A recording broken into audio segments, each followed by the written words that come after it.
Boa noite a todas e a todos. Em nome da Associação de Arquivistas de São Paulo, gostaria de agradecê-los pela audiência e principalmente agradecer professora Joana Smith e professor José Augusto Guimarães por aceitarem estar conosco no ArcSP Convida de hoje. O tema dessa noite será controle de vocabulário em arquivos.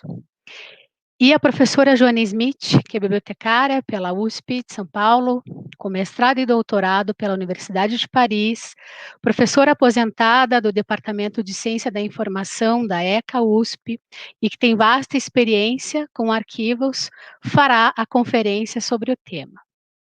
Em seguida, o professor José Augusto Guimarães, graduado em Direito e Biblioteconomia, com mestrado e doutorado em Ciência da Informação pela ECA USP, professor titular do Departamento de Ciência da Informação da Unesp, fará comentários à conferência.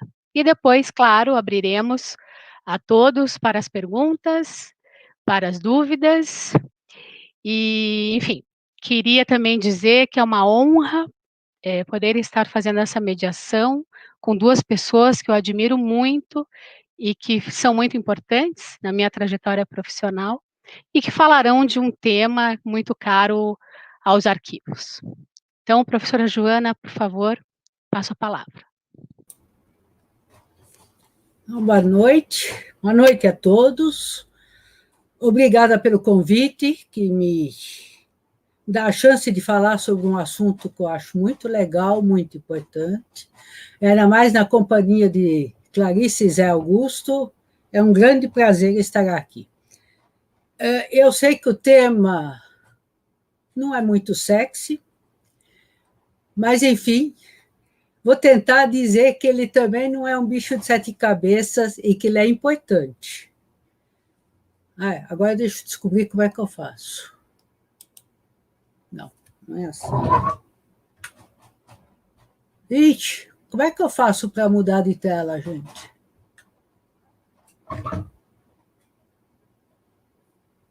Ana?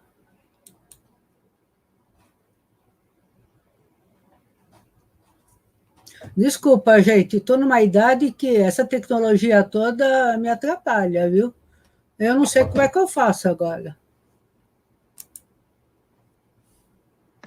Joana, é o botão para cima e para baixo, ou Enter, tenta um dos dois. Peraí, então...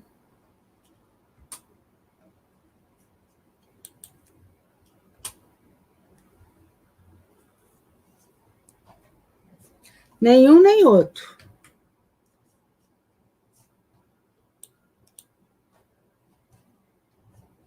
Desculpa, gente. Problema técnico. O botão de descer a página, vê se você consegue.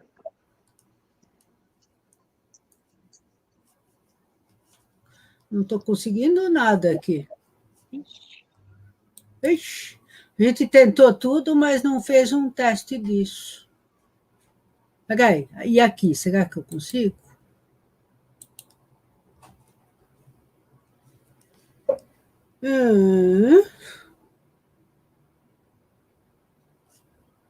No quadradinho? Sim.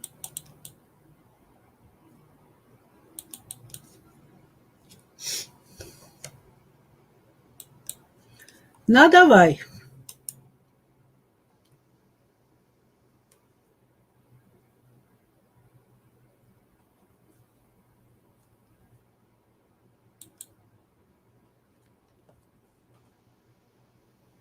Será que agora vai?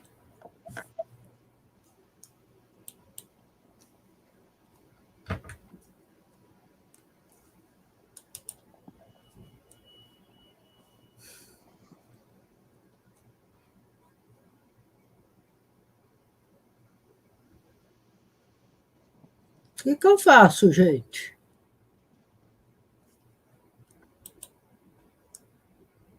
Estou tentando achar um caminho aqui, Joana. Tá.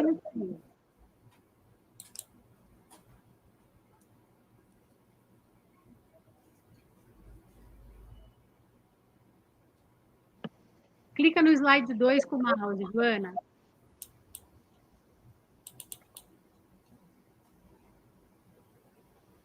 Não acontece nada. Peraí, vamos ver.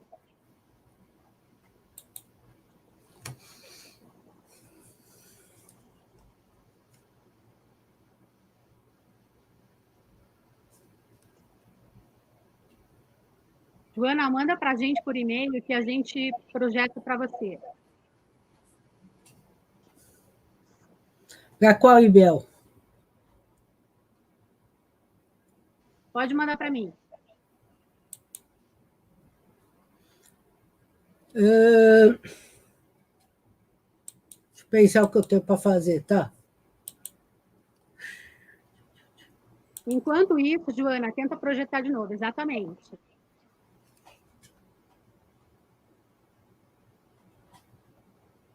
Espera aí, o que você quer que eu faça?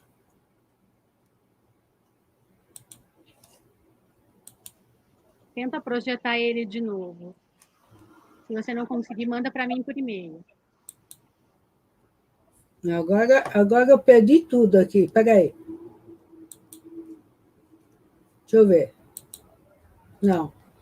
Continua não indo, viu?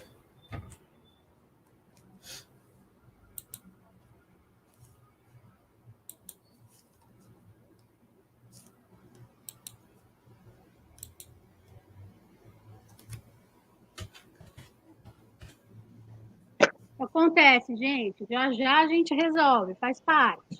A gente fez o teste e deu tudo certo.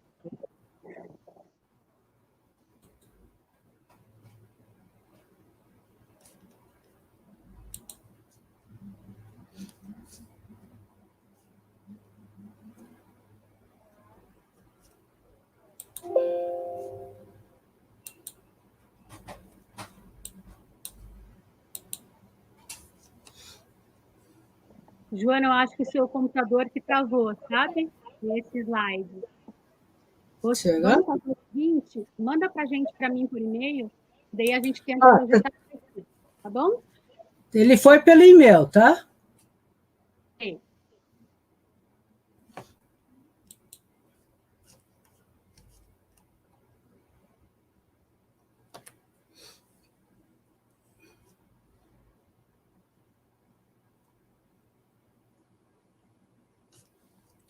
Desculpa, gente. Espera aí que eu estou resolvendo aqui. Só um momentinho. Problema tecnológico que eu não sei resolver.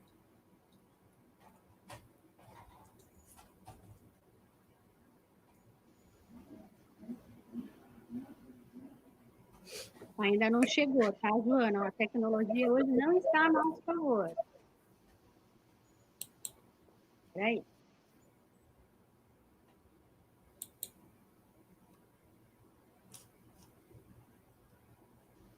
Enquanto isso, Joana, vamos fazer o seguinte, eu vou pedir para você sair do link, eu fico aqui, eu e o Zé, e aí você entra de novo e tenta projetar. Vamos fazer isso? Espera aí, o que eu faço? Você sai, Como é pode que faz? sair. Lá embaixo, você naquele botãozinho vermelho, você deixa o estúdio e tenta de novo entrar pelo link. Não tem botão vermelho, mulher. Tem aqui embaixo para você sair. Sabe onde tem a câmera e o microfone aqui embaixo? Sim. Aí está escrito apps, está compartilhando. Então, mas você pode fazer o seguinte: sai da sala, deixa só eu e o Zé Augusto aqui online e ao vivo. E aí depois você entra de novo pelo link. Só se for ocultar. Eu não vejo outras opções. Espera aí. Mas for aqui. A ideia é que você saia do programa, saia da sala e tente entrar de novo.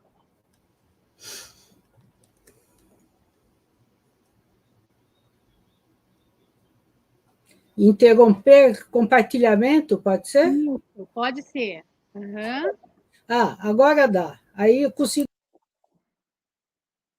Então, gente, vamos. Daqui a pouco a Joana está de volta com a gente, né, Zé?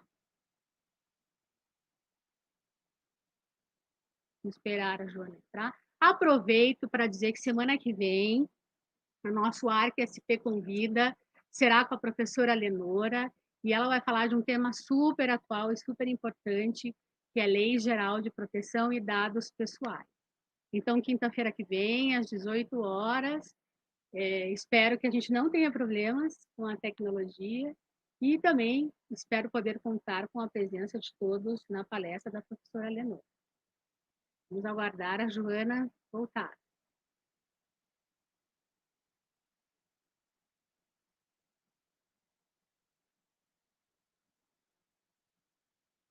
Também vou aproveitar e fazer propaganda da ARC. Agora estamos com o canal do YouTube. Todos os nossos eventos de quinta-feira, todos os ARC SP Convida, estão disponíveis para quem não conseguir assistir no dia. Vamos lá. E vamos tentar de novo compartilhar.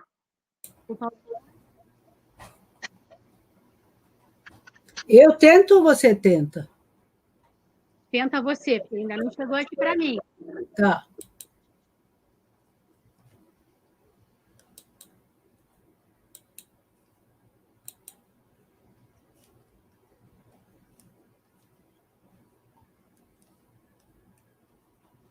E você consegue passar agora.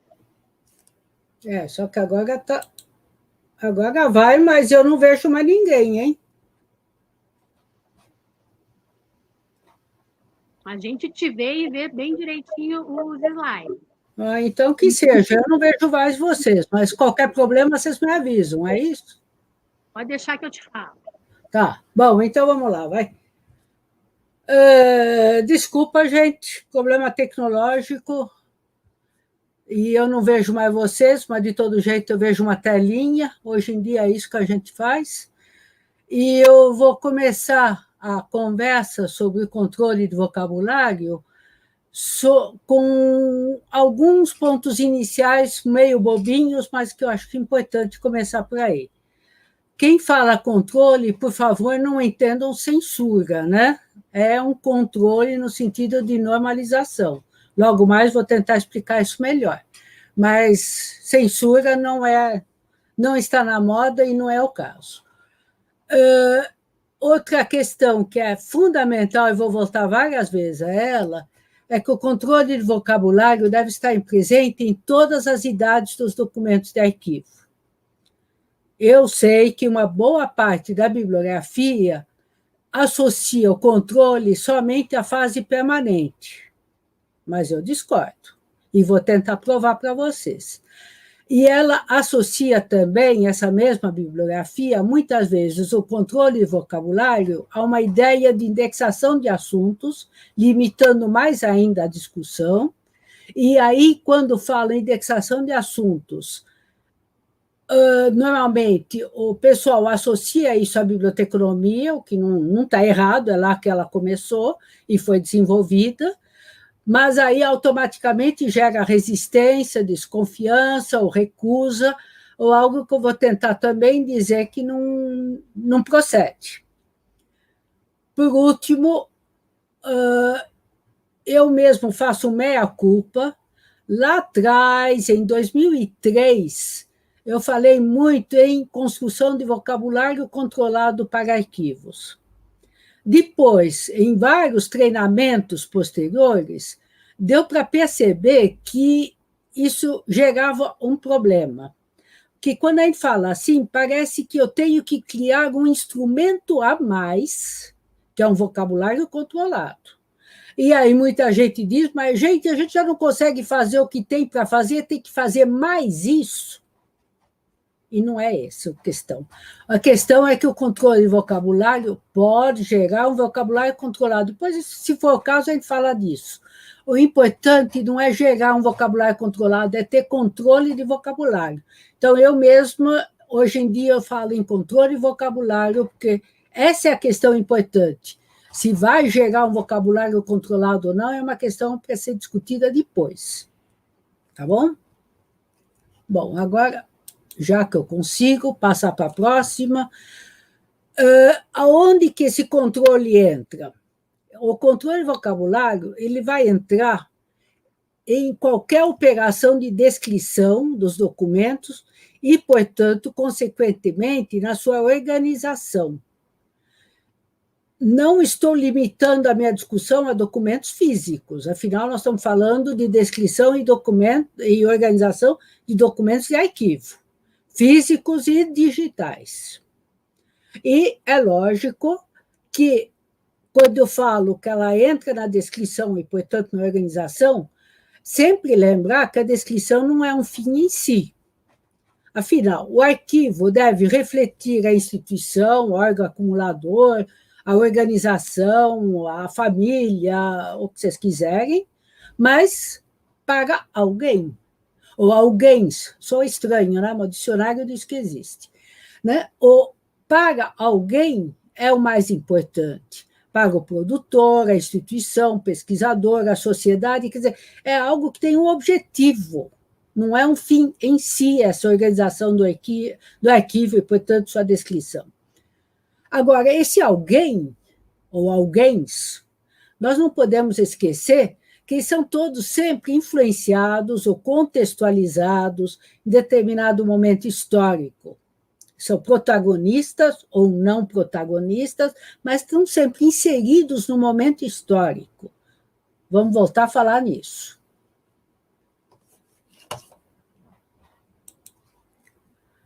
E quando eu digo que o arquivo deve refletir a instituição como um espelho, esse dever gera uma obrigação, né?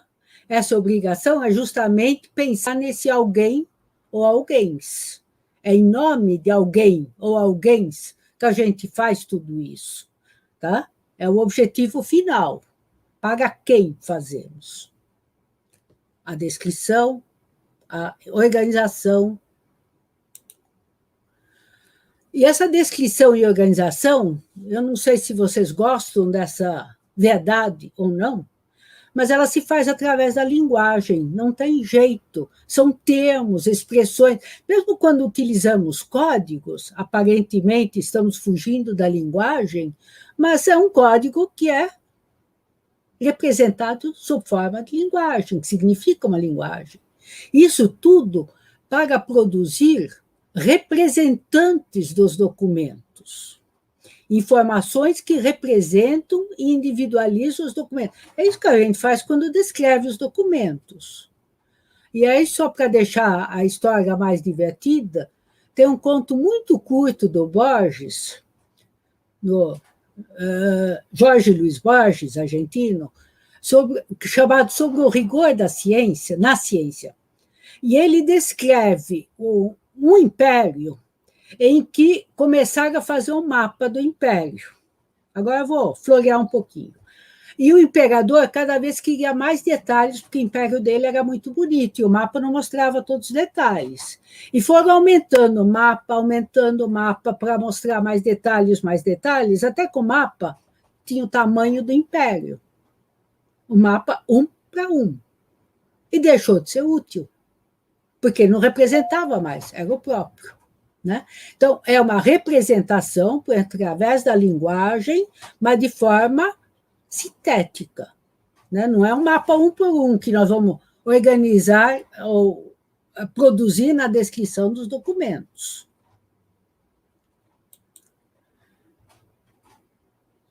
Esses representantes têm vários nomes na área, descritores, para ser mais moderno, a gente fala em metadados. Quando a gente pensa em sistemas automatizados que permitem busca pelo usuário, que é o ideal, a gente fala em pontos de acesso, não é tudo igualzinho, não, mas todos eles representam os documentos sob forma através da linguagem.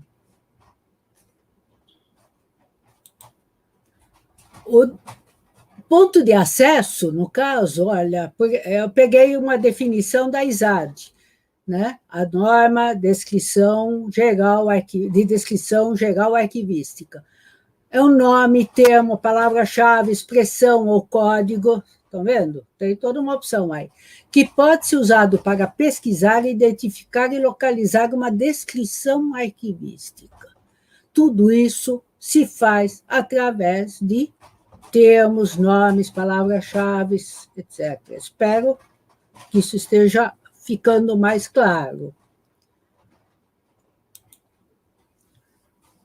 Eu disse que isso se faz, deve ser feito, esse controle de vocabulário, nas diferentes fases. Mas, para simplificar e para começar a tentar provar para vocês que eu não estou falando de um bicho de 7 cabeças, na fase corrente, a gente pensa numa descrição mínima, só para individualizar os documentos. É aquilo que num protocolo, por exemplo, se faz. Por exemplo, identificando, ou então na produção do documento, né? Identificando o produtor local, pode ser até um código que representa produtor local, conforme o caso. A gente vê, inclui sempre uma data e diz do que se trata, quer dizer, qual é o objetivo deste documento que está sendo gerado e que vai circular na fase corrente. E aí um pequeno PS, cuidado, quando a bibliografia canadense, americana ou inglesa, quando eles falam de descrição, eles geralmente estão pensando na fase permanente, tá? Tem que tomar cuidado, porque isso gera um pouco de confusão. Mas na fase corrente, nós descrevemos os documentos, minimamente, mas descrevemos. Senão, nós não sabemos mais o que temos para depois organizar e recuperar. Produtor, local, data, função, atividade, transação, é o que.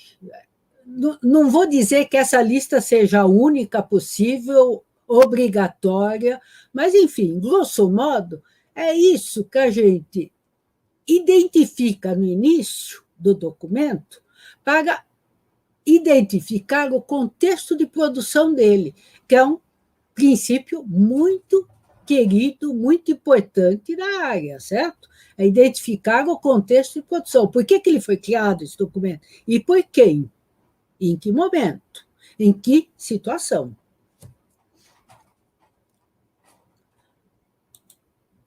Alguns exemplos bem simples, que talvez comecem a deixar mais claro do que eu estou falando. Local. Né? Não pus nem na ordem anterior, mas pouco importa. Vocês me acompanhem, vai, por favor. Local. Todo mundo fala lá na USP no campus do Butantã, mas oficialmente ele chama campus da capital, que ninguém usa esse termo, mas o oficial é esse. Data, dá para falar a mesma data? Eu resolvi 13 de julho, por quê? Porque é data da Bastilha, né? É isso, né? Não. Dá para falar de vários jeitos. O produtor, eu me diverti com o nome da nossa querida mestra Ana Maria de Almeida Camargo, dá para escrever isso de vários jeitos. A Associação de Arquivistas, eu já vi como Associação dos Arquivistas.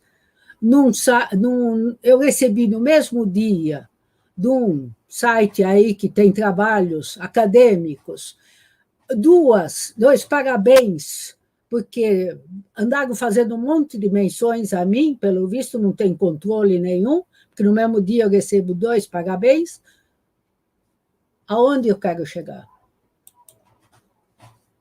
Tem que haver normalização, gente, não pode ser essa bagunça toda, tem que haver, portanto, um controle, uma padronização, se vocês quiserem. Por quê? Simplesmente para ganhar consistência, confiabilidade na resposta, eficiência, não ficar procurando para todo lado o tempo todo. Em resumo, simplesmente para que o arquivo, afinal nós estamos pensando num arquivo que quer ser útil, para que ele cumpra bem seu papel, evitando a dispersão de documentos e, está muito na moda hoje em dia, uma potencial invisibilidade ou falta de transparência da administração. É por isso tudo que nós precisamos normalizar, controlar os termos que utilizamos na descrição.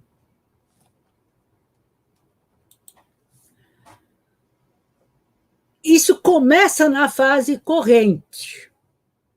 É muito importante lembrar disso.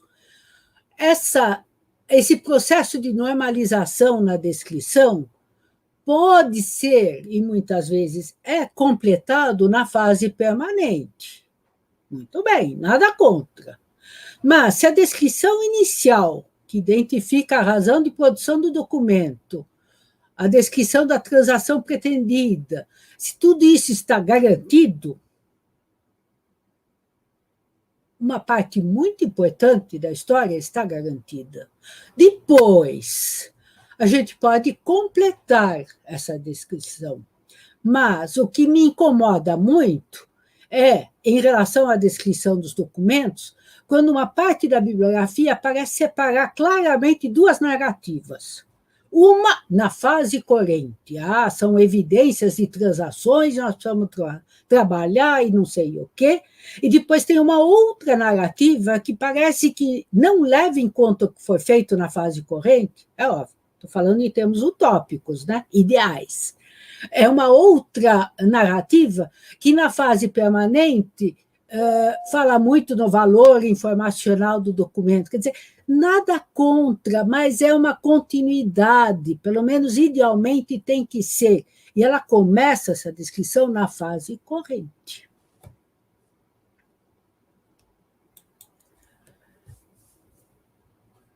O produtor, local, data. Aí aparece um nome que, de vez em quando, dá um pouco de confusão. Falam em listas de autoridade. Não autoridade de sabe com quem está falando, mas listas autorizadas, controladas de termos. Principalmente para o produtor e para o local, não pode ser cada vez de um jeito. A data ainda é uma questão de adotar um padrão. Mas, então, são listas controladas de termos que nós precisamos ter para identificar o produtor, o local, temos que padronizar a data, e, na identificação do tipo documental decorrente de função e atividade, aí sim, nós temos que ter uma lista controlada, preferencialmente estruturada, afinal, função, atividade, já tem aí uma questão de hierarquia, né? Embutida. E tudo isso é importante porque é assim que, ao descrever o documento dessa forma mínima, eu, além de preservar o contexto de produção, eu preservo o vínculo arquivístico. O que é esse vínculo arquivístico? Fui para o dicionário de arquivologia como é que ela chama? Durante? Ixi, deu branco. Como é que é? A enciclopédia, Joana. É a enciclopédia. Então, lá que diz? Ao final tem as referências, tá, gente? Fiquem tranquilos, para quem quiser, depois ele volta lá. O vínculo arquivístico determina a identidade de cada documento, porque as relações que um documento tem com outros contribuem para seu entendimento tanto quanto seu conteúdo e forma. Consequentemente, dois documentos idênticos existindo em diferentes agregações ou funções e atividades, são documentos diferentes, porque eles estão numa função diferente. Esse vínculo todo dos documentos no seu conjunto, para ver também o que vem depois e quais são seus irmãozinhos que respondem à mesma atividade, isso tudo é muito importante. E como é que eu preservo toda essa informação, que é tão importante? Descrevendo com controle.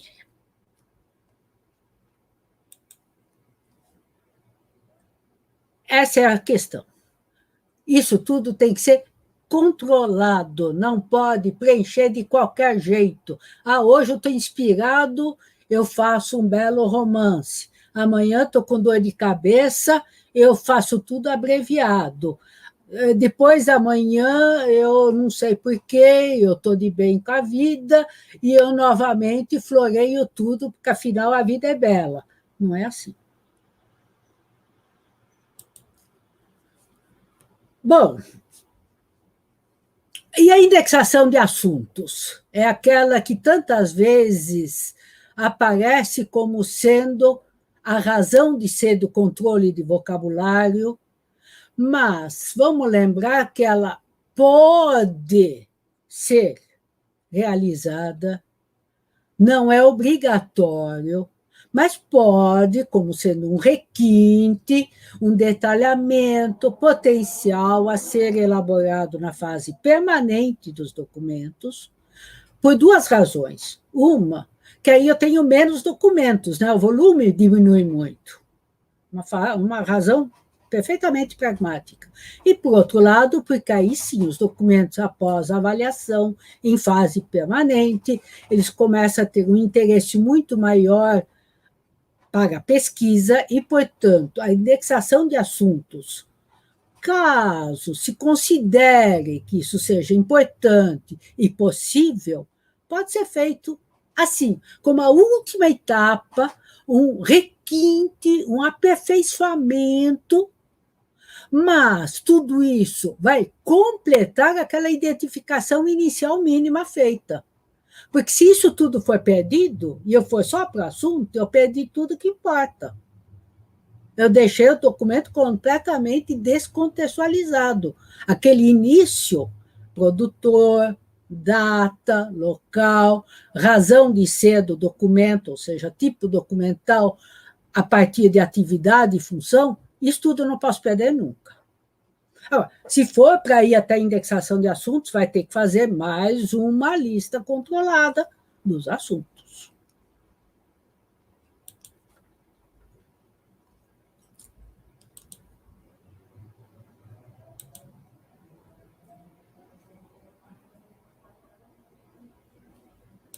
Foi. Bom, portanto, estou me repetindo, eu sei, mas é porque eu acho que a gente não pode esquecer isso nunca. Para preservar aquilo que é o fundamental na área arquivística, que é a ideia de contexto, nenhum documento é uma ilha e produzido isoladamente. Eu preciso pensar, controlar a nomeação na identificação do contexto de produção e a nomeação do tipo documental, decorrente, de identificação de função, atividade, se for caso, transação, e, portanto, a correta inserção do documento no conjunto documental. E é esse conjunto que deve refletir um funcionamento institucional. Pode parecer que eu estou falando de pequenas coisas, mas elas têm a ver com os grandes objetivos.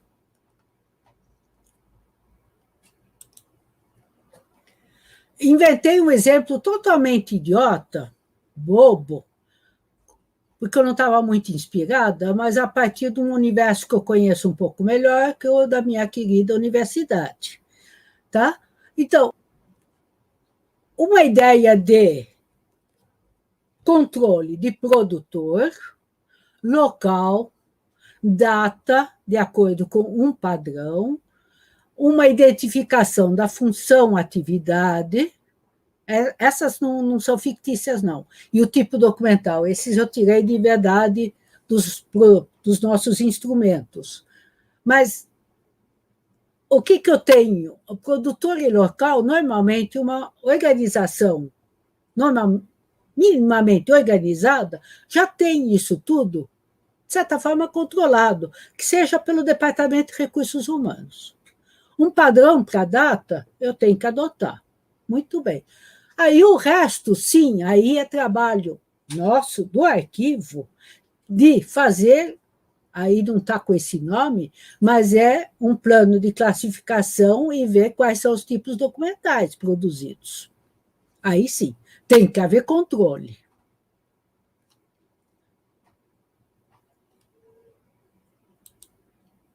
Não é um bicho de sete cabeças, gente. Eu sei, não é tão fácil também, e é fácil falar, na hora do fazer não é tão fácil, não, eu sei disso, mas também não é um bicho de sete cabeças que todo mundo, que de certa forma sirva como desculpa para ninguém fazer nada. Tem que fazer. Bom, e no arquivo permanente? Imaginando aquela identificação, descrição mínima feita bonitinha. Bom, no arquivo permanente, eu tenho mais um, pelo menos, complicador. A saber, a diacronia na nomeação, diacronia, ou seja, tempos diferentes na nomeação ou grafia de nomes próprios, atividades ou assuntos. Pessoas e lugares podem mudar de nome ao longo do tempo, certo? Já foi moda as mulheres, quando casavam, adotarem o nome do marido. Agora isso caiu em desuso. Mas, enfim, ainda tem. E tem gente que muda de nome. Passa pelo juiz e consegue mudar de nome. Lugares, por razões as mais variadas, podem mudar de nome. Ruas, cidades, municípios, até países mudam de nome. Ao longo do tempo e das modas, a grafia pode mudar, certo? As Sílvias já foram grafadas com Y, hoje é com I. Bom, mas ainda tem Sílvia com Y. Atividades ou assuntos desaparecem ao longo do tempo, ou então passam a ser reconhecidos por outra denominação. Isso tudo ao longo do tempo acontece, não tem jeito. E neologismos, palavras inventadas, novas, nem sempre se mantêm ao longo do tempo. A gente precisa tomar muito cuidado com isso, né? Eu lembro que bem no começo da... Agora a gente fala numa pandemia da Covid-19, mas bem no início o pessoal falava na nova Covid. E eu lembro que bem no começo da AIDS se falava em SIDA. Quer dizer, são siglas que primeiro pegam um, depois é outra sigla que pega. Nem sempre tudo se mantém ao longo do tempo. Eu diria até ainda bem. Mas, enfim, é um problema a mais. Se eu estou descrevendo meus documentos permanentes, problemas de diacronia provavelmente vão acontecer. Eu leio o documento e vejo lá uma grafia, mas hoje ninguém procura por aquela grafia. Um exemplo.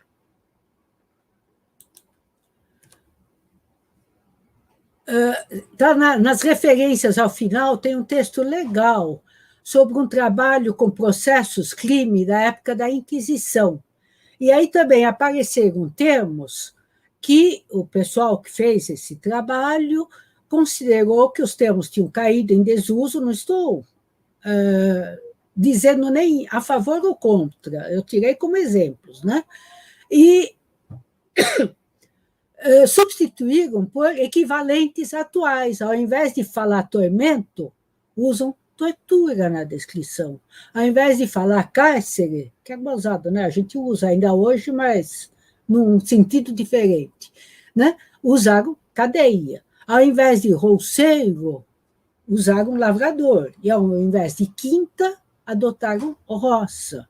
Não estou discutindo as decisões, mas quando elas são, nesse caso, porque os termos foram caídos em desuso ou foram substituídos, e se isso tudo é explicado claramente, como é o caso, eu não vejo problema. Aliás, eu vejo uma grande vantagem. É uma forma de me aproximar da busca potencial, de quem está procurando pelos termos, pelos documentos. O Tribunal de Justiça do Rio de Janeiro fez um trabalho muito legal também. Estou falando de bibliografia, hein? Eu não fui no tribunal para ver como é que está lá. Mas na bibliografia tem um texto muito legal e eles dizem literalmente isso, porque eles têm o amplo período abrangido pelo acervo deles, século XVIII, XIX e XX, eles descobriram ações judiciais que caíram em desuso, como as ações de liberdade, não me peço o que significa, e outras que tiveram sua denominação alterada, como é o caso dos autos de perfiliação. Também não sei o que significa, mas é sempre detectar que, ao longo do tempo, as coisas mudam muitas vezes em sua denominação.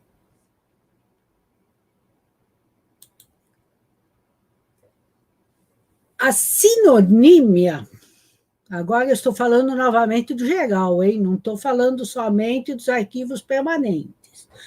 A sinonímia é a ponta talvez mais visível do controle de vocabulário, é a ponta do iceberg. Tem muito mais. Mas como eu gosto de vocês, e eu estou falando com uma telinha, eu não vou falar de todo o resto, tá? Vou ficar na sinonímia. Mas O que ela tem de tão importante? Eu reconheço que a busca, olha, aquele alguém, alguém, muito presente agora, que a busca por documentos pode ser feita através de palavras diferentes. É tão singelo quanto. Quer dizer, eu não estou pensando somente no meu trabalho e nos documentos, eu estou pensando naquele para alguém ou alguém, que pode procurar por termos diferentes. É muito provável. Um exemplo bobinho da minha experiência na USP, ao invés de usar o termo formatura, a gente fala em colação de grau, porque formatura tem até no prezinho. Quer dizer, eu acho que no caso da USP não é o termo adequado. Quer dizer, são sinônimos, num certo sentido, mas controle de vocabulário significa que eu não posso usar os dois sinônimos, porque aí tenho novamente aquela dispersão de informações. Se uns documentos são identificados por formatura e outros por colação de grau, significando, representando a mesma atividade, eles devem ser identificados pelo mesmo termo. No caso da USP, nós optamos por colação de grau. Dá até para complicar mais ainda e pensar sinonímia entre idiomas diferentes. Tá? Que é um exemplo dos arquivos israelenses, um artigo muito interessante também, que pensa muito a questão dos termos árabes e hebraizados.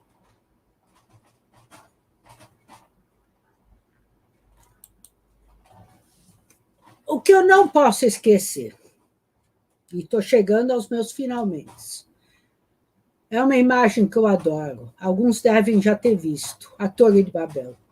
Em qualquer arquivo, corrente ou permanente, coabitam diferentes linguagens, e quanto mais permanente, mais linguagens. Linguagens presentes nos documentos, certo? Diferentes. Dependendo até do nível de produção. A gerência geral não fala igual àquele que está lá, lá embaixo na hierarquia. Né? São documentos com linguagens diferentes. Na busca, as linguagens também são diferentes, de acordo com necessidades, nível hierárquico ou de instrução, o momento, modas de nomeação. Eu sempre me divirto quando o pessoal fala em não, eu tirei licença saúde. Eu digo, por quê? Você pediu licença da tua saúde? Eu prefiro manter minha saúde, eu não quero licença dela. Porque o nome certo é licença para tratamento de saúde. Né? Então, as pessoas procuram por termos diferentes para a mesma coisa.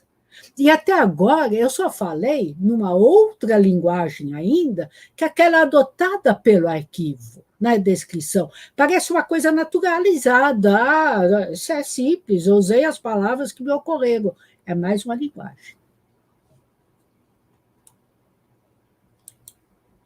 E aí, a função do controle vocabulário, resumindo tudo, eu posso ver de uma forma mais poética, vai, uma ponte japonesa pelo Monet, fica bonito, né? Ou então pensar de uma forma mais dramática, vai do estilo de cada um, a ponte do suspiro, foi o que me ocorreu como muito dramático. Mas poético, dramático, eu preciso pensar que tudo que eu faço ao controlar o vocabulário é construir pontes entre as diferentes linguagens. Eu não mudo elas. Elas existem, vão continuar existindo, mas eu preciso ter pontes entre as diferentes linguagens. Por quê? Em nome do usuário, do uso, do objetivo do arquivo, para bem refletir a instituição para alguém. São essas pontes que permitem que o diálogo continue, que a compreensão possa ser feita ou possa ocorrer.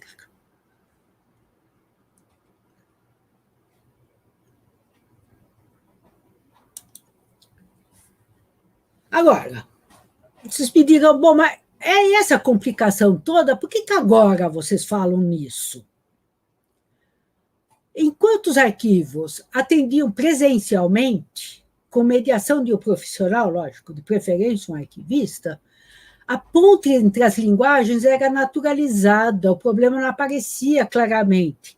Sabe aquela coisa do olho no olho? Ah, você está procurando, peraí, é isso que você está procurando? E aí o outro diz, não, não é bem isso. Bom, tem todo um diálogo aí que resolve, ou que ajuda. É a ponte. Agora, aí apareceu a tecnologia. Primeiro, os arquivos viram isso como uma chance muito grande para aumentar sua visibilidade, organizaram seus sites, isso é muito lindo, muito espetacular, mas é óbvio que o usuário depois passou a ser mais exigente e começou a ter também uma demanda pelo acesso online aos documentos, sem mediação profissional daí. Pronto. Aí, aquele olho no olho sumiu. E as diferentes linguagens ficam sem ponte.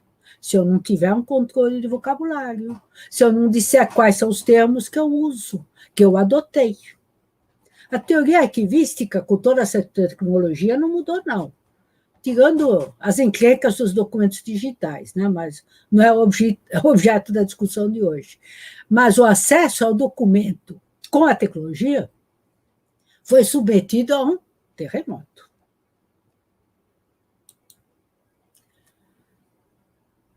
Para quem gosta de definições, esse é um artigo que saiu na revista Acervo, do Arquivo Nacional, e é um recurso normativo para nomear as atividades, procedimentos funcionais, tipos documentais e os órgãos produtores que compõem a estrutura organizacional de uma instituição, com a função de assegurar o compartilhamento e uso da informação orgânico-funcional mediada por uma linguagem consistente. Aqui a ênfase está no uso, no usuário, no porquê e para quem trabalhamos.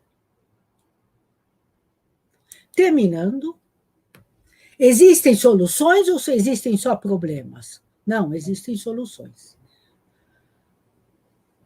Lembrando aquela descrição mínima, eu propus alguma coisa, dependendo de cada instituição, pode não ser exatamente aquela lista. Mas se eu tiver clareza das listas de termos que eu vou usar na minha descrição mínima, eu preciso elaborar essas listas. Aí, os termos. Existe uma norma de normalização gramatical e ela preconiza padronizar substantivos no formato masculino singular. Tem algumas exceções, aqui eu estou simplificando. Isso é muito bom para a biblioteconomia, mas nos arquivos eu trabalho com funções e atividades, não substantivos. Aí a tendência é adotar o verbo substantivado. Tá? Identificação é um exemplo de um verbo substantivado. Ao invés de falar identificar, eu falo identificação. Preciso também identificar sinônimos. Se quiser complicar, antônimos, quase sinônimos, vamos deixar isso meio quietinho. Mas uma coisa que me incomoda muito, porque eu vejo isso muito pouco acontecendo nos sistemas de arquivos, é o sistema de remissivas, é o recurso às remissivas, é esse termo, use aquele. O usuário agradece, ao invés de dizer não tem, digo tem sim, mas eu nomeei de outro jeito. É uma pequena bondade com o usuário que a gente faz. Ele não é obrigado a adivinhar como eu nomeei alguma coisa, uma atividade, né, ou um assunto. Os nomes próprios de pessoas e instituições, existe uma norma que diz como faz.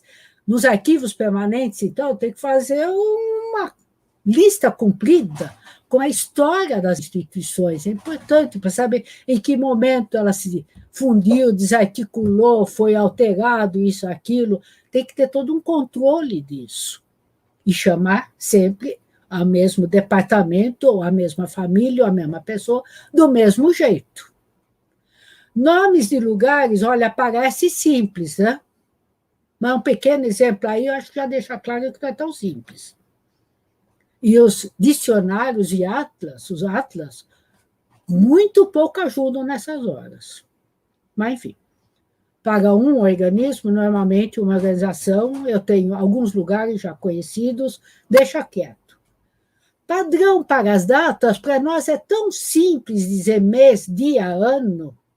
Não, dia, mês e ano. A gente vai do menor ao maior. Mas tem que lembrar que tem países que vão do maior ao menor. Nem isso no mundo, nesse mundo de hoje, nós conseguimos padronizar. E tem os Estados Unidos que usam uma lógica que só confunde, que é mês, dia e ano. Tem 3 padrões. Então, para nós é simples pensar dia, mês e ano, muito bem, mas na hora de botar tudo em ordem, falem com o povo da tecnologia para saber o que eles preferem.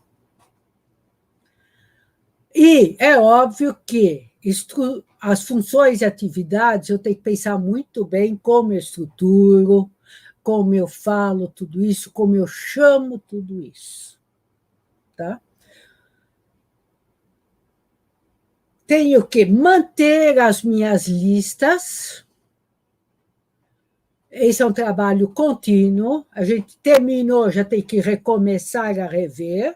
Não pode desistir nunca, porque as coisas vão mudando, coisas novas vão aparecendo, coisas velhas vão sumindo. Quer dizer, esse meu trabalho com esse controle de vocabulário não termina nunca, mas não pode desistir. E aí está também nas referências logo mais.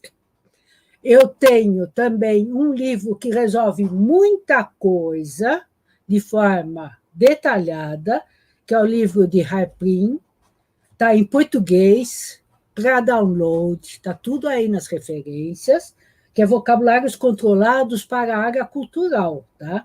A área muito administrativa não resolve, mas resolve para explicar as diferentes questões que podem aparecer, e que aqui eu estou nem resumindo, não estou fingindo que não existe. Todas as diferentes encrencas que podem aparecer.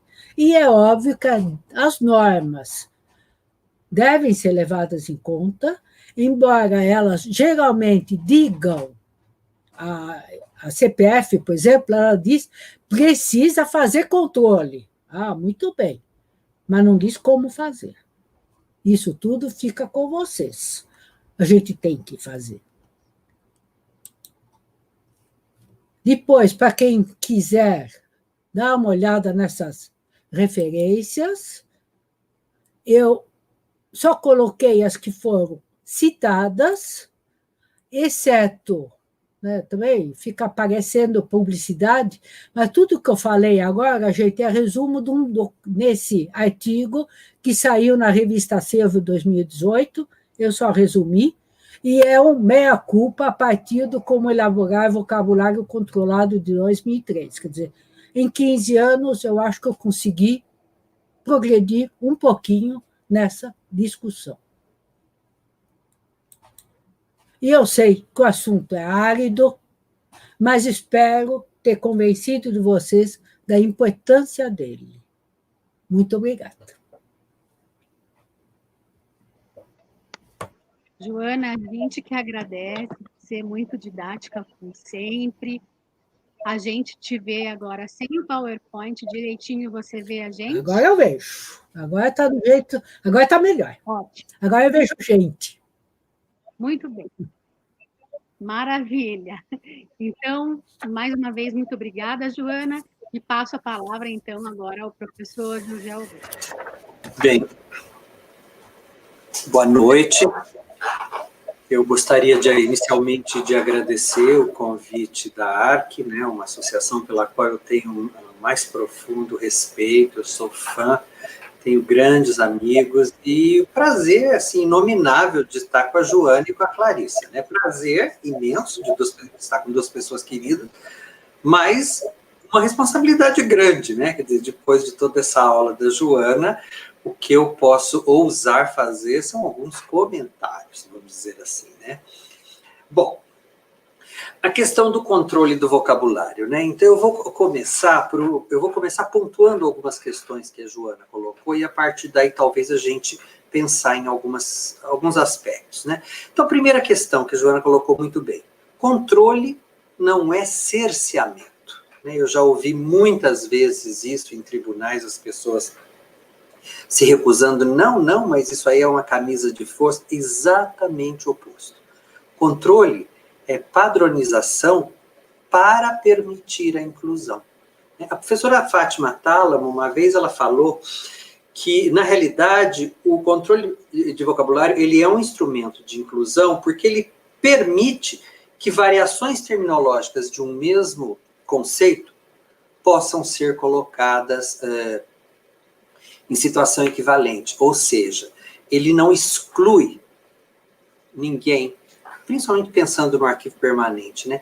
Ele não exclui ninguém pelo fato de buscar por uma variação terminológica que não é aquela que está prevista no sistema. Ele simplesmente conduz a pessoa. Então, eu retomo a importância do que a Joana disse da remissiva. A remissiva, ela é, acima de tudo, um ato de respeito para o nosso destinatário e um instrumento de inclusão. Isso eu gostaria de ressaltar bastante.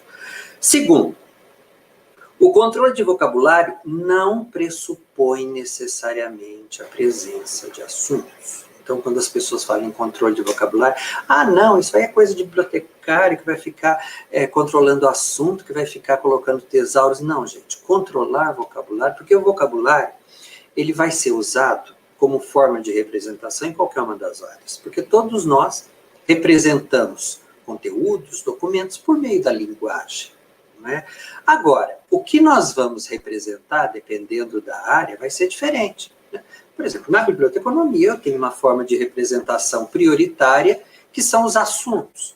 No caso do arquivo, Joana colocou muito bem, quando muito no arquivo permanente, a representação de assunto é um plus, mas ela não é a essência. Por quê? Porque a essência está no órgão produtor, está na função, está na atividade, está na tipologia documental e na espécie documental que, de alguma maneira, materializa o cumprimento disso tudo. Agora, isso não quer dizer que todas essas instâncias fiquem absolutamente isentas ao controle de vocabulário. Não, elas também prescindem disso. Bom, terceiro, o controle de vocabulário afeta principalmente, no caso dos arquivos, como que eu veria? A nomeação do órgão produtor, né? Depois eu vou falar de alguns exemplinhos rápidos. A nomeação das funções e das atividades e a nomeação dos tipos e espécies documentais, né? E isso pode sofrer variações no espaço e no tempo, né? Uma das coisas que tem me preocupado muito é como qualquer processo de representação documental, ele é contextual, né? Ele é permeável às variações no espaço, às variações geográficas, e ele é permeável às variações temporais. Não é quando a nomeação de um documento, o nome de um órgão, ele vai mudando ao longo do tempo. Um outro aspecto, né? Esse controle do vocabulário, ele é sempre contextual. E eu acho que se há algo que me fascina na arquivística, e algo que eu acho que a arquivística está ensinando muito, a biblioteconomia, é a percepção e o respeito ao contexto de produção. Eu sempre dizia para os meus alunos que autor é assunto. E eles falavam assim, mas como, professor? O autor é simplesmente um elemento descritivo, no caso da biblioteca, é o nome de quem escreveu. Eu falava, não, porque esse autor, ele provém de uma escola de pensamento. Esse autor, ele tem uma trajetória acadêmica. Esse autor, ele faz parte de um colégio invisível. Então, um assunto escrito por fulano de tal não é absolutamente o mesmo assunto escrito por outro. Um outro exemplo que eu me lembro muito bem, uma vez eu estava na UFMG e a professora Marísia Malheiros Fiuza comentou que ela estava supervisionando um estágio numa biblioteca e o aluno estava lá no balcão, chegou a Faculdade de Letras. Chegou uma professora, uma catedrática de letras, e de literatura inglesa e falou assim, olha, eu quero para os meus alunos o Hamlet, do Shakespeare, em português. A aluna foi lá, pegou e entregou para ela. Ela falou, olha, meu bem, você me desculpe, mas isso aqui é uma tradução abreviada. Isso aqui naquelas edições de ouro, né? E eu estou dando aula de literatura inglesa, eu preciso de uma tradução mais abalizada. E o aluno, muito divertido, falou, olha, a senhora vai me desculpar. A senhora pediu Hamlet do Shakespeare. E eu estou entregando para a senhora. Esse negócio de dizer quem traduziu e como está traduzido, isso é enjoamento da senhora.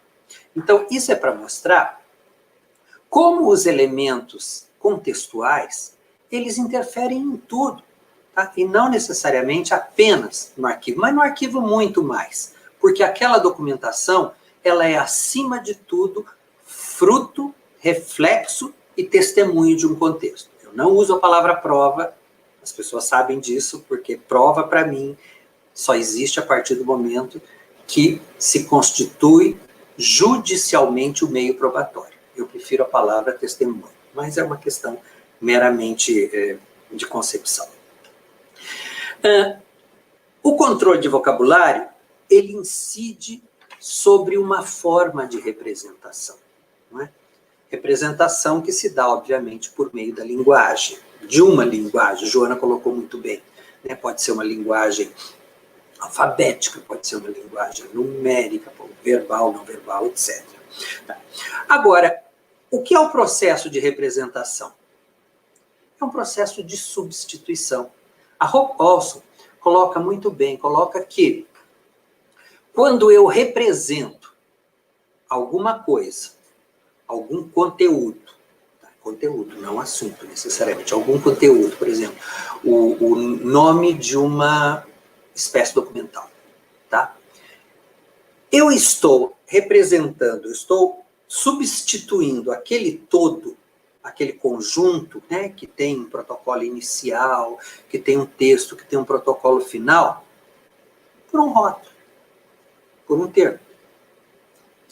E esse rótulo, ele, para fins de busca, para fins de pesquisa, ele vai funcionar como um substituto daquele documento, porque é por meio desse rótulo que eu vou estabelecer o que a Joana nos falou, a ponte, ou seja, eu vou partir da minha demanda e vou chegar até aquele documento que está organizado segundo a classificação, está devidamente ordenado, com fundo, série, etc. O arquivo permanente, cheguei até ele. Esse controle de vocabulário, e aí tentando refletir um pouquinho sobre 3 aspectos que a Joana colocou muito bem, ele traz consistência, confiabilidade e eficiência ao sistema. Consistência. Por que consistência? Porque, ao me deparar com aquele sistema, eu vou saber que naquele sistema foram usadas regras iguais para situações iguais. E se não há consistência, eu necessariamente prejudico a confiabilidade. Vocês imaginem vocês chegarem num universo em que você sabe que cada coisa, dependendo do momento, ou como a Joana disse, dependendo do humor de quem representa, cada hora é representada de um jeito. Eu falo que um bom exemplo disso, tá? Eu disse isso sempre para os meus alunos, é aquilo que nós chamamos de desborde cognitivo, né? Principalmente para nós homens, isso acho que é mais forte ainda.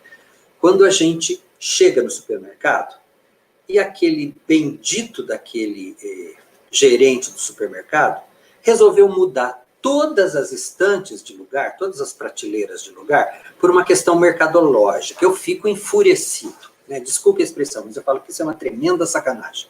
Tá? Por quê? Porque quando eu frequento aquele universo informacional, vamos dizer assim, de consumo, eu crio um mapa estrutural da disposição daqueles conteúdos. Agora, vamos imaginar que hoje eu tenho um macarrão ao lado do outro macarrão.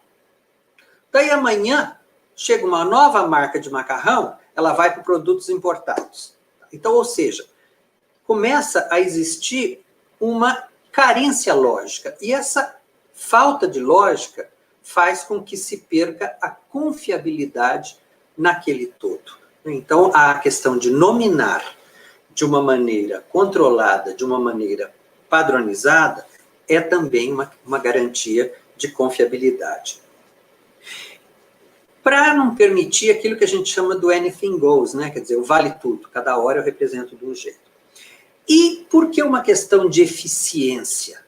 Porque quando há padronização, qualquer processo de recuperação, ele é mais rápido e ele é mais preciso, porque existe uma lógica intrínseca. A nomeação padronizada, Joana nos disse que ela é uma garantidora do vínculo arquivístico, né? Então, se nós trouxermos isso para o nosso dia a dia, não é à toa que uma família ela é reconhecida pelo sobrenome. Vocês, quando a gente pega, por exemplo, a tradição ibérica, né, na tradição ibérica existe um problema que os genealogistas ficam loucos. Quando a gente percebia que muitas vezes as mulheres herdavam o sobrenome da mãe, isso no século XVIII, por exemplo, e os homens herdavam o sobrenome do pai. Quer dizer, como que eu vou, a partir de um nome, que é o rótulo daquela pessoa, como que eu vou garantir que fazem parte de uma mesma família? Então, esse rótulo, ele é um evidenciador do vínculo.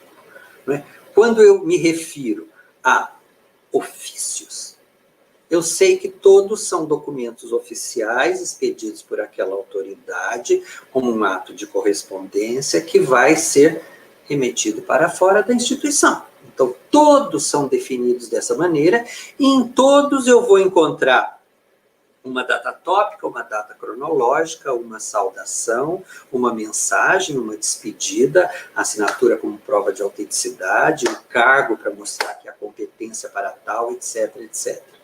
Então, esse vínculo, esse nome, ofício, ele traz consigo todo esse contexto.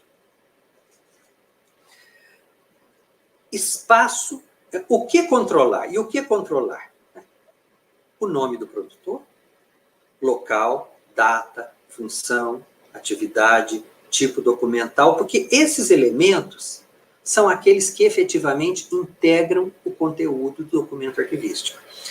Eu me divirto muito que às vezes as pessoas falam assim, não, mas o arquivista, ele não trata conteúdo, ele não trata assunto. Porque o que é uma estrutura diplomática? É conteúdo. Né? O que é a espécie documental? É conteúdo. O que é o nome do órgão produtor? É conteúdo.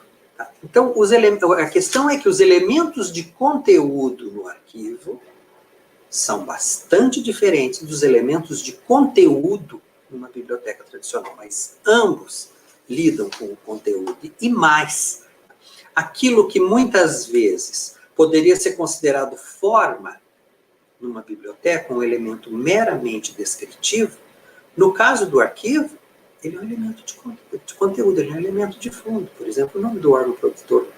Né? Que, digamos assim, no caso de uma biblioteca, eu poderia comparar com o autor ou com o editor, que são elementos menores, porque eles não incidem tanto no conteúdo da obra, o autor se incide. Não é? Mas no caso do arquivo, esse conteúdo se evidencia por essa produção. Espaço e tempo. Né? Eu comentei que o espaço e o tempo são variáveis que vão sempre incidir sobre o processo de representação. Eles são variáveis presentes do controle terminológico. E a variação terminológica, que pode gerar diferentes formas de busca de um mesmo conceito, ela é, por si só, permeável a variáveis de espaço e tempo. Vamos pegar uma variável de espaço. Tá? Eu vivo na cidade de Marília. Marília é uma cidade que foi fundada em 1929 por conta da expansão da estrada de ferro. Tanto que de Bauru até o Rio Paraná, por essa estrada de ferro, os nomes das estações são em ordem absolutamente alfabética. Né? Fazendo um parênteses, quando Marília ia ser fundado, foram dadas 3 opções, né? Mogúncia, Moçambique e Marília, porque tinha que ser a letra M. Bom, acontece que essa estrada de ferro, que começou com os ingleses, ela iniciou-se no final do século XIX com o nome de São Paulo Railway. Depois, a partir da época da guerra, ela se tornou em Companhia Paulista de Estrada de Ferro. Na década de 70, ela se tornou FEPASA. E na década de 90, acho que 90, ela se tornou Ferroban. Ora, a linha férrea é a mesma. Houve mudanças estruturais? Houve. Mas, principalmente no caso do arquivo permanente, quando eu for fazer uma pesquisa sobre essa estrada de ferro, é importante que eu, como usuário, saiba que houve essa variação de nomes no decorrer do tempo. Porque senão eu posso pesquisar de uma maneira e deixar de recuperar as outras. Então, essa equivalência, e aí no caso é uma equivalência com uma variável temporal, ela precisa ser considerada. A questão da variável no espaço, e aí eu vou pensar num exemplo de uma tipologia documental. Via de regra, o comprovante de pagamento do servidor público, que o servidor público recebe todos os meses, via de regra, na maioria dos estados do Brasil, ele se é nominado como contra-cheque. No caso do estado de São Paulo, uma prática fez com que esse nome fosse até oficializado nas publicações oficiais e nos comunicados como olerite. Acontece que, inicialmente, o olerite ele era da forma inglesa, com 2 L's e TH, e hoje ele é aportuguesado. Mas são elementos, digamos assim, correspondentes. E é importante, porque às vezes pode ser feita a busca de uma forma e oficialmente aquela espécie documental está dessa outra forma.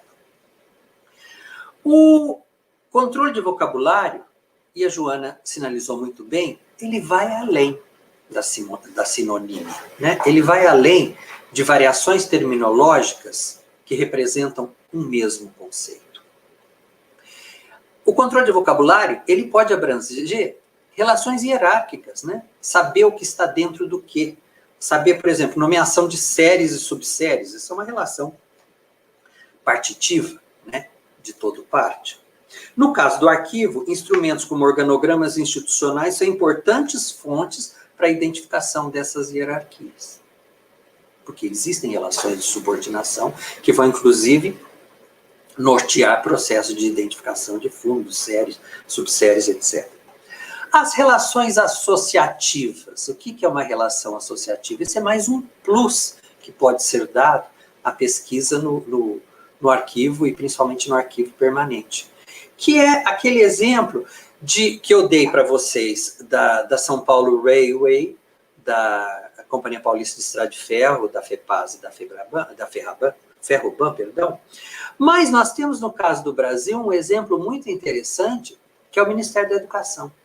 Os afazeres ligados à questão educacional no âmbito do Poder Executivo Federal.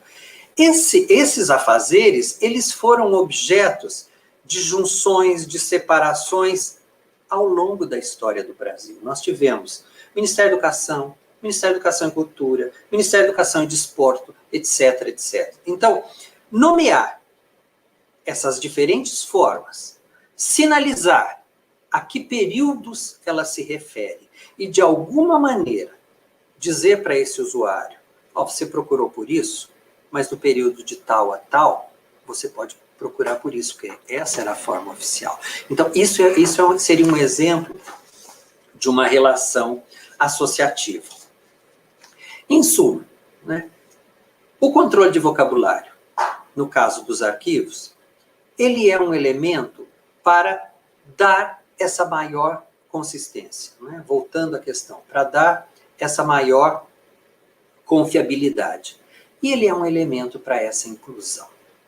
Agora, lembrando muito bem, como a Joana colocou muito bem, onde vai incidir esse controle de vocabulário? E esse controle de vocabulário, ele não necessariamente vai demandar a elaboração de instrumentos específicos de controle. Quando eu falo em controle de vocabulário, eu não estou necessariamente me referindo a cabeçalhos, não estou me referindo a tesauros, não estou me referindo a listas autorizadas. Eu estou me referindo a um processo em que eu tenho a preocupação de nomear o mesmo conceito, da mesma maneira, e ter a sensibilidade, né, de perceber que esse conceito ele pode ser buscado de diferentes formas ao longo do tempo e na variável do espaço.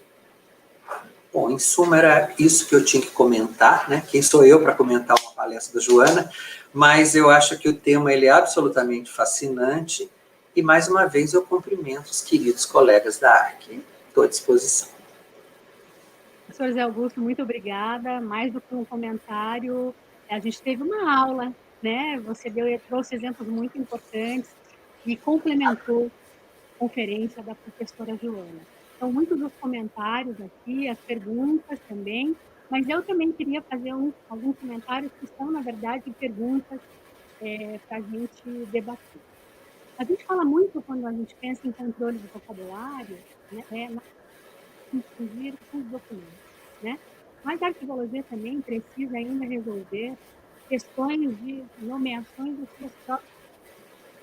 Por exemplo, a Joana usou o exemplo vínculo arquivístico, né? Que citou a Luciana Durante, que traz a ideia do vínculo arquivístico, mas a Antônia Heredia diz para a gente o seguinte: olha, esse negócio de vínculo arquivístico é uma bobagem, porque é um novo nome para uma coisa que já existe.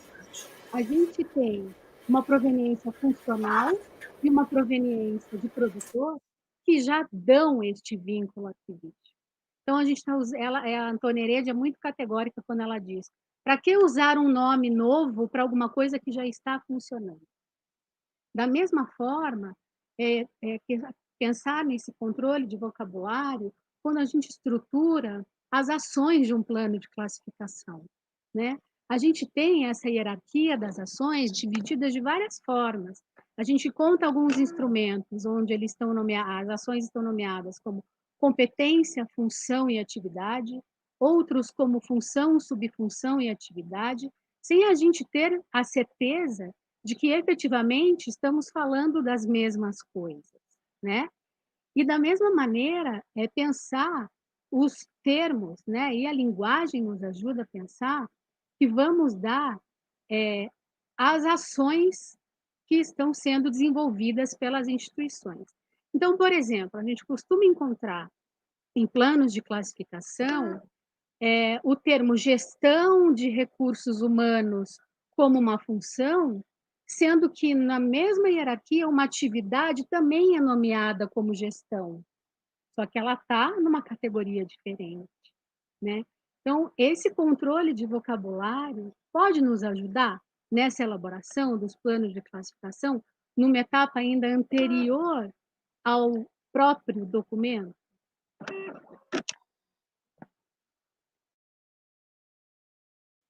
Fica a pergunta para os comentários. Quem você quer que responda? Os dois, né?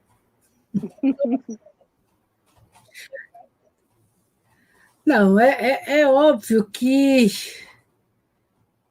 a questão da linguagem, ela sempre é complicada, porque cada um pensa de um jeito, nomeia as coisas de um jeito, então faz parte do nosso dia a dia, para falar a verdade, né?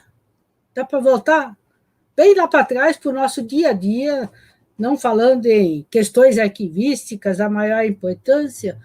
Agora, ela vai estar sempre presente. Eu acho que mais importante do que constatar que ela está sempre presente é assumir que ela vai estar presente.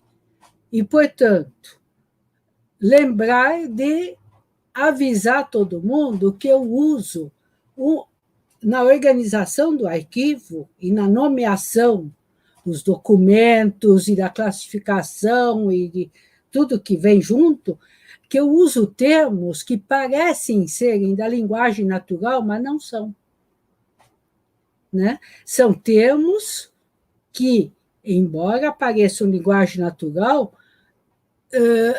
Bom, linguagem artificial também não dá para falar, mas são termos codificados num determinado espaço e tempo com objetivo preciso.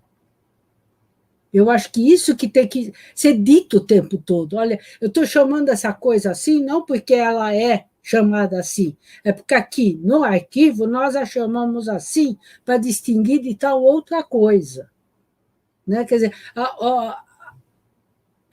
eu diria o lado operacional, prático, tem que ser muito enfatizado. Nós não estamos trabalhando com grandes verdades, nós estamos trabalhando operacionalmente para que a organização da informação se faça e que a recuperação também se faça, não perdendo tudo aquilo que é importante, vínculo arquivístico, o nome que for, não interessa. Né? Porque, de fato, o problema é esse, é não descontextualizar esse documento, lembrar quem o produziu, dentro de qual função, atividade, etc. Quer dizer, isso não pode ser perdido. Eu acho que é essa a questão principal, mas eu não sei se eu te respondi.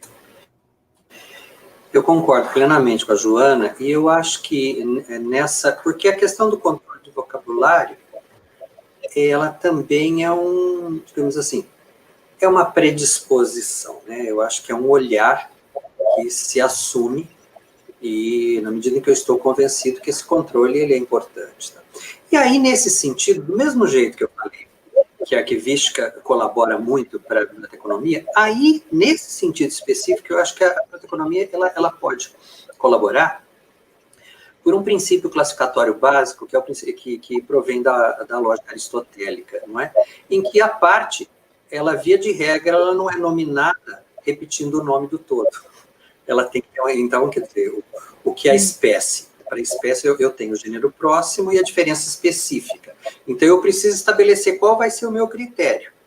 Obviamente, isso aí tem que ter respaldo na instituição, mas eu preciso ter o meu critério. Se todas as partes vão começar com o gênero próximo e vão trazer uma diferença específica, ou se elas vão ter uma identidade terminológica própria. Né?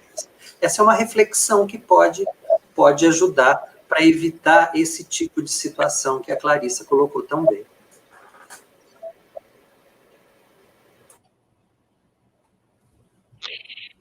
Obrigada, Joana, obrigada, Zé Augusto.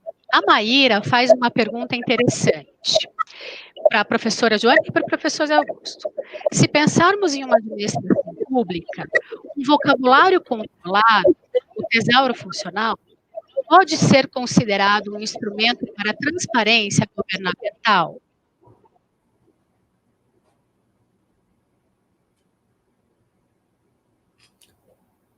Eu acho que o vocabulário controlado do tesouro, ele pode até servir para escamotear tudo, né? Não é forçosamente um instrumento de transparência, porque pode ser um instrumento justamente para esconder um monte de coisa. Mas o meu querido Zé Augusto aqui presente, ele não fez uma tese, um artigo, não lembro, Zé, em que você estudou a legislação e dá outros, como é que era? E dá outras providências.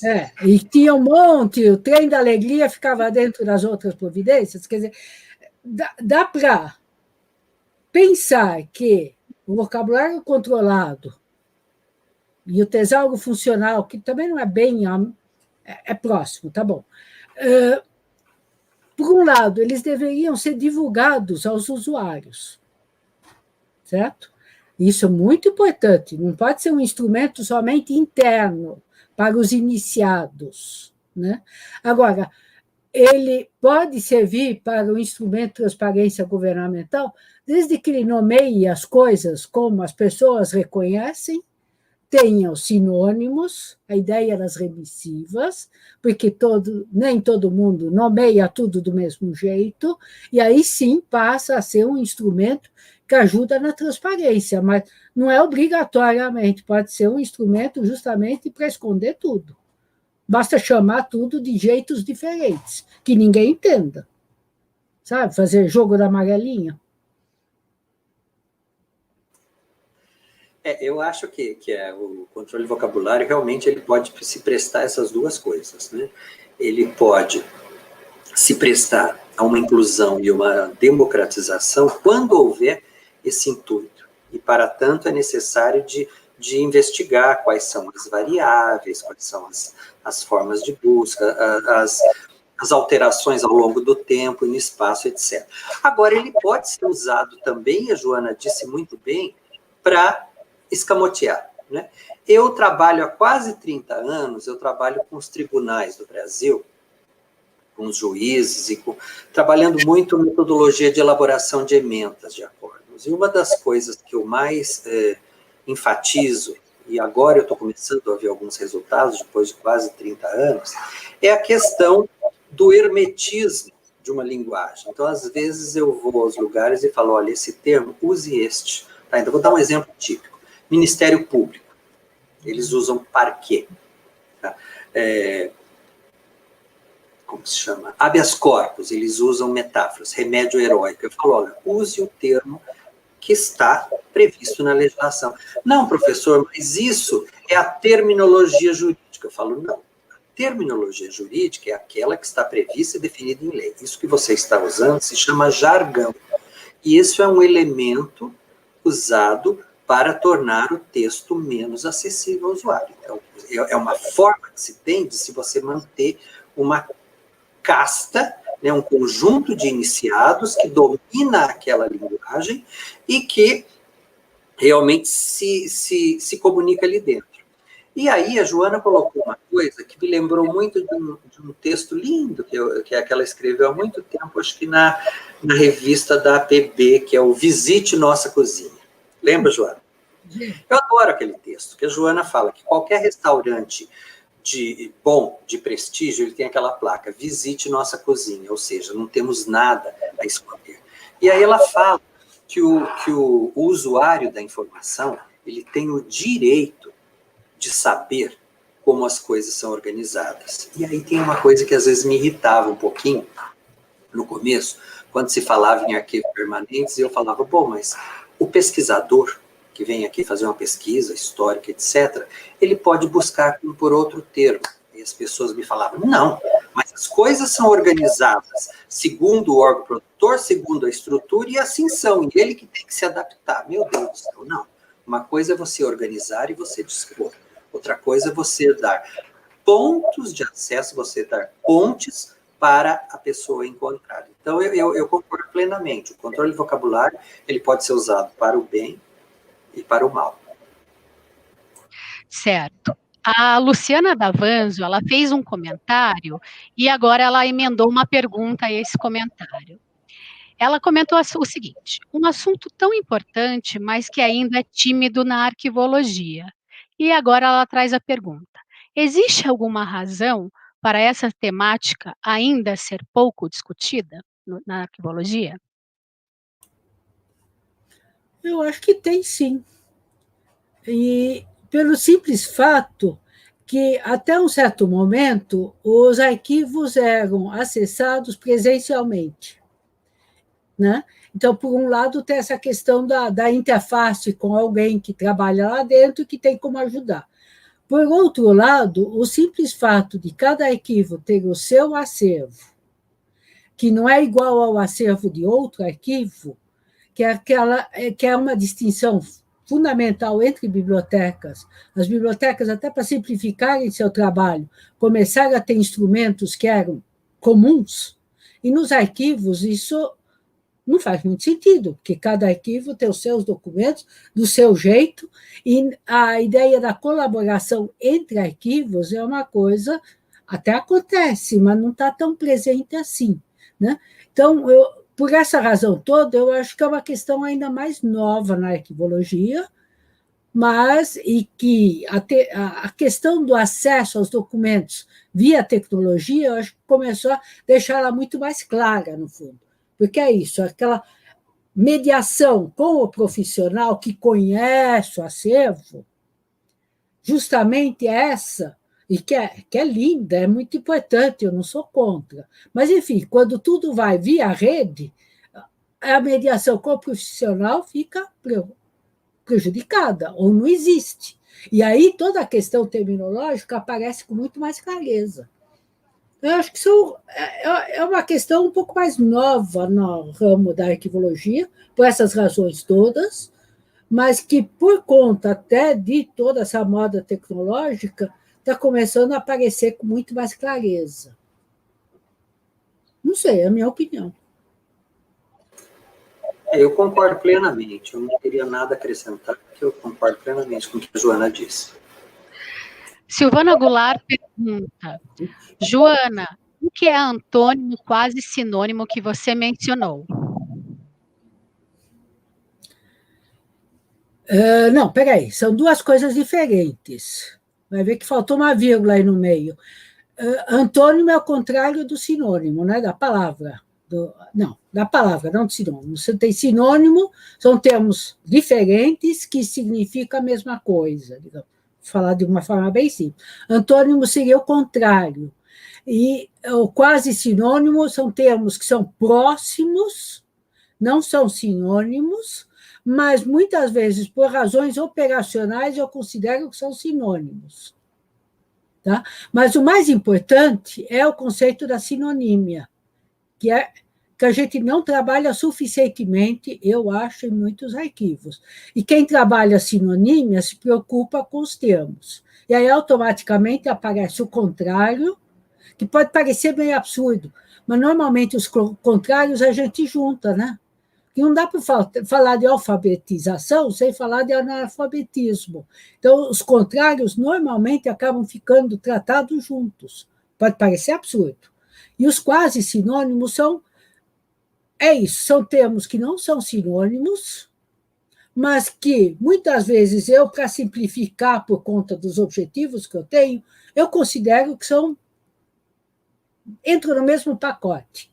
Se eu não para tentar dar um exemplo, se eu não me preocupo excessivamente com todo o problema do ensino de pós-graduação, pós-graduação acabou.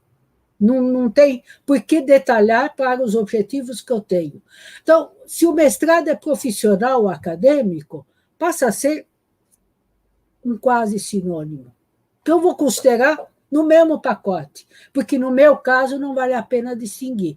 Num outro caso, vai ser muito importante distinguir os dois. É operacional. Espero ter ajudado a entender.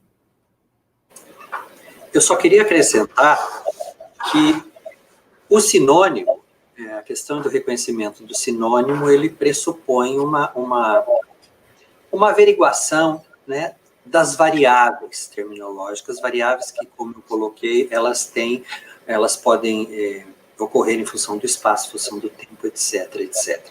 Uhum. Agora, a questão dos quase, bom, os antônimos é uma questão bem mais linguística, bem mais fácil de se perceber, né, porque um é a negação do outro. Agora, a questão do quase sinônimo, decisão quanto a colocar os dois no mesmo balaio, é uma questão absolutamente contextual. Uma coisa que num sistema pode ser considerado termos diferentes ou talvez termos associados, em outro sistema pode ser considerado quase sinônimos, como o Joana disse muito bem, dependendo do objetivo e do contexto daquele sistema. A próxima pergunta é da professora Rosali, da Unirio, que nos pergunta o seguinte: as espécies e tipos documentais também podem ser termos descritores e indexadores. Podem fazer parte de um vocabulário controlado?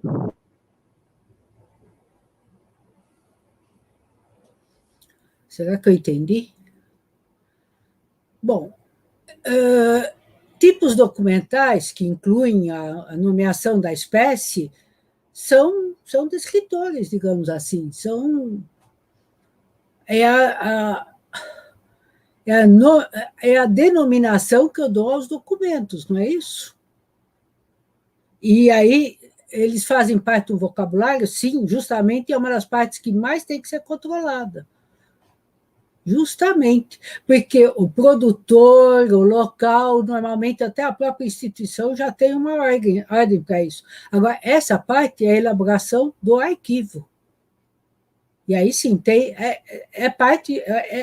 que ser controlado.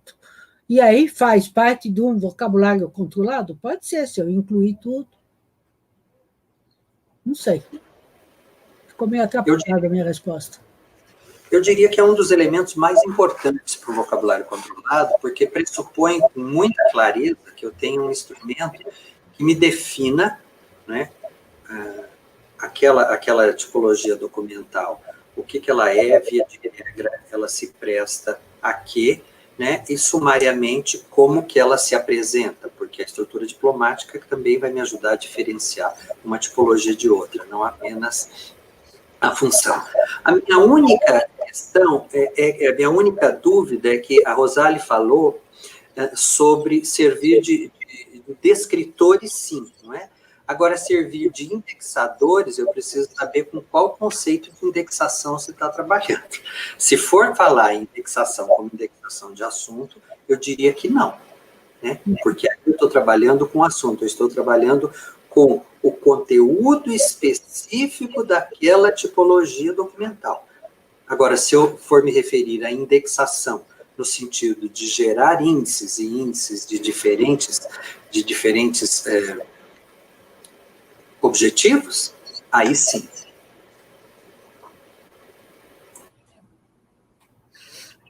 Agora a pergunta da Luciana Amaral. É fundamental ter vocabulário controlado, até tesauros, para minimizar o ruído na busca. Mas como poderemos deixar isso explícito para o usuário num sistema informatizado? Tem algum exemplo prático, como ferramenta interna para catalogação, por exemplo? Bom, deixar claro tem que deixar de todo jeito, quer dizer, é um instrumento que tem que estar visível para todo mundo, né? Presencialmente, via site, etc. Agora, exemplo prático, aí tem vários arquivos que têm belos vocabulários e tudo mais. Quer dizer, vocabulário, eles têm um plano de classificação que inclui o controle, certo? É isso, né? Agora, exemplos, esse é um problema mais complicado, justamente porque cada arquivo tem documentos diferentes e cada instituição estrutura suas atividades de formas diferentes. Essa é uma questão específica da área de arquivos, em que se acaba não tendo tanto aquela ideia do eles fizeram e serve para mim também, porque de repente não serve, porque eu estruturo as atividades de uma outra função, de uma outra forma, e conforme o caso, eu nomeio as mesmas atividades de outra forma também.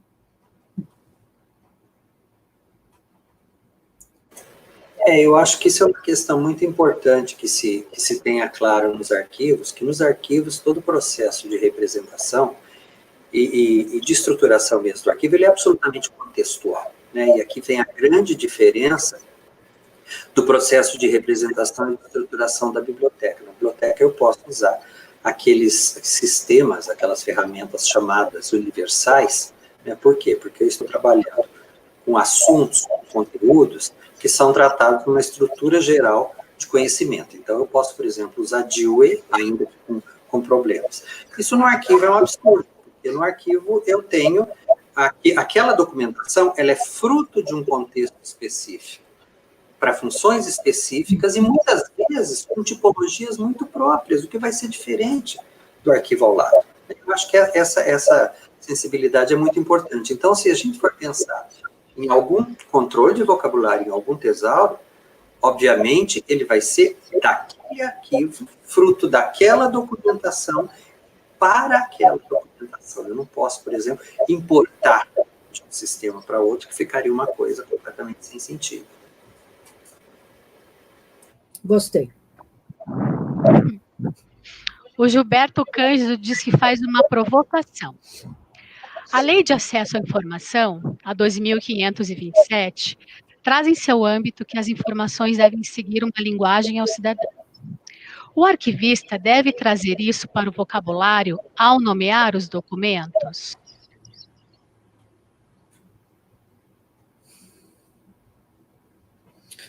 Bom, o arquivista nomeia os documentos, ou ele nomeia o como descrever e organizar os documentos.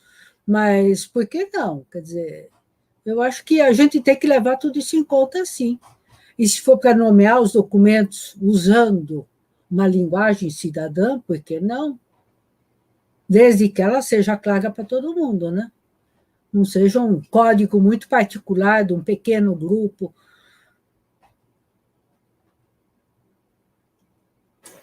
Gilberto, eu acho que aqui nós temos duas questões, né? Por exemplo, eu me desculpe de eu sempre voltar para a questão da tipologia documental, mas é uma coisa que me fala bastante diretamente, né? Então, aquela tipologia documental, ela recebe um nome, e esse nome, sim, é um nome oficializado, e que muitas vezes ele pode não ser tão corriqueiro para o cidadão, mas é como o documento foi criado, como ele se estruturou, eu vou nomeá-lo dessa maneira. Agora, o importante é como a Joana colocou, é eu ter pontes de acesso. Então, se eu sei que o cidadão, por exemplo, um exemplo que eu usei muito na minha tese, no direito do trabalho,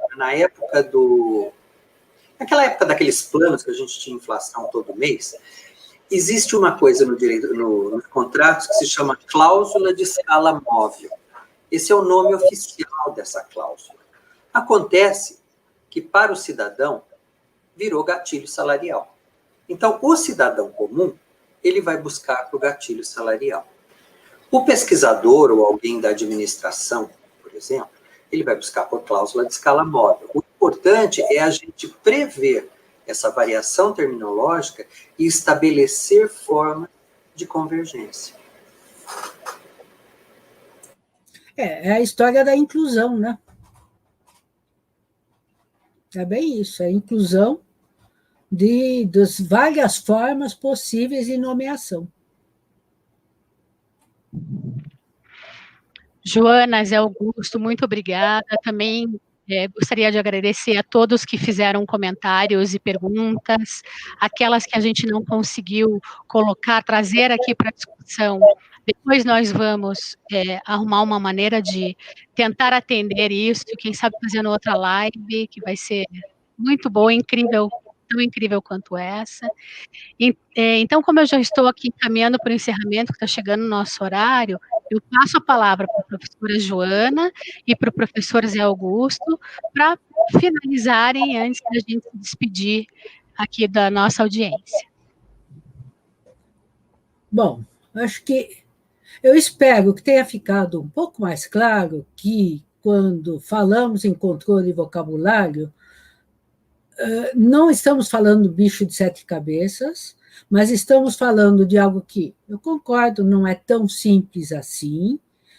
O ideal é que a gente tenha sempre gente formada na área linguística para nos dar uma assessoria, mas, de todo jeito, mesmo que não tenhamos a sorte de ter linguistas por perto, que a gente tenha essa sensibilidade para a questão das nomeações diferentes, por pessoas diferentes, em momentos diferentes, e quando há arquivo permanente isso fica muito mais claro ainda, e que é justamente a forma de fazer com que esse arquivo fale, possa ser usado, é através dessa sensibilidade para as nomeações diferentes. E o controle de vocabulário nada mais é do que uma forma de lidar com isso tudo. E eu espero ter deixado isso um pouco mais claro. E agradeço a todos. Deixou sim, Joana, pode ter certeza. Zé, por favor. Realmente eu acho que essa questão do controle de vocabulário ela é muito mais a assunção de um olhar mais sensível, né? De perceber, a gente não pode ter, nesse sentido, um olhar meramente paradigmático, né? As coisas são assim, foram criadas assim, com esse nome, com essa tipologia, assim vai ser e ponto, né? Eu tenho que pensar que cada vez mais, e hoje com as tecnologias, essa documentação vai estar a serviço da sociedade, principalmente pensando no caso do arquivo permanente, né? Então, e nós vivemos num país continental, né, com diferenças culturais enormes, o que implica diferenças linguísticas, muitas vezes diferenças conceituais. Então, eu preciso, pelo menos, não é uma questão de se adotar ou não, mas é uma questão da gente começar a ter um olhar mais atento, né? No sentido de que a variação terminológica, no caso dos arquivos, ela pode incidir na nomeação de órgão produtor, ela pode incidir na nomeação de tipologia espécie documental, e que isso é uma questão absolutamente contextual, ou seja, as variáveis espaço e tempo, elas estão aí, a gente não pode ser insensível a elas. Agradeço muito, é um prazer enorme estar com vocês, sucesso para a ARC, para essas lives, não é? E um prazer, assim, redobrado de estar com Joana e Clarissa. Muito obrigada, professores.